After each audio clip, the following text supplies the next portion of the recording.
জানেন আল্লামা ইবনে হাজার আসকালানী আলী রহমত রিজওয়ান, ইমাম জালালউদ্দিন সিউতি আলী রহমত রিজওয়ান, আল্লামা মুহাম্মদ বিন ইউসুফ সালেহি শামী রহমতুল্লাহ আলাইহি, জগৎ বিখ্যাত মুহাদ্দিস, সমস্ত উলামাগণ, সমস্ত ফোকাহাগণ আমার নবীর মিলাদকে মুস্তাহাব বলেছেন। জোরে বলুন সুবহানাল্লাহ। শুধু এক ফকি যে মালিকি মাযহাবের বড় আলিম, বড় ইমাম তাজউদ্দিন ফাকেহানি রহমাতুল্লাহ আলাইহি, তিনি শুধু একটা কিতাব লিখেছেন, আর কিতাবের মধ্যে আমার নবীর মিলাদ পালন করাকে বিদাত লিখেছেন।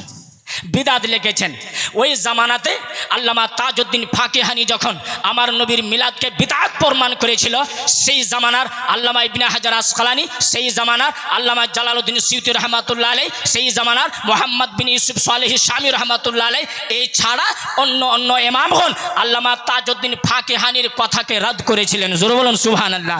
কথাকে রদ করেছিলেন, ভুল প্রমাণ করেছিলেন যে না নবীর মিলাদ পালন করাকে বিদআত বলা যাবে না, আমার নবীর মিলাদ পালন করা হচ্ছে মুস্তাহাব, সওয়াবের কাজ, নেক কাজ, তাকওয়াদারের কাজ। জোরে বলুন সুবহানাল্লাহ। এই জামানাতে আমরা আল্লামা ইবনে হাজার আসকালানীর কথার উপর আমল করব, আল্লামা জালালউদ্দিন সিউতির কথার উপর আমল করব, আল্লামা মুহাম্মদ বিন ইউসুফ সালেহি শামীর কথার উপর আমল করব, আল্লামা তাজউদ্দিন ফাকেহানির কথার উপর আমল করব না।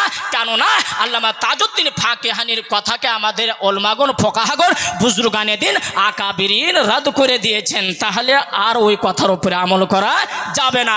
যেমন হিন্দুস্তানের মাটিতে 1000 নোটের উপরে পাবন্দি লেগে গেছে, এই জামানাতে 1000 নোট চলবে না, চলবে তো 500 টাকার নোট, নাকি?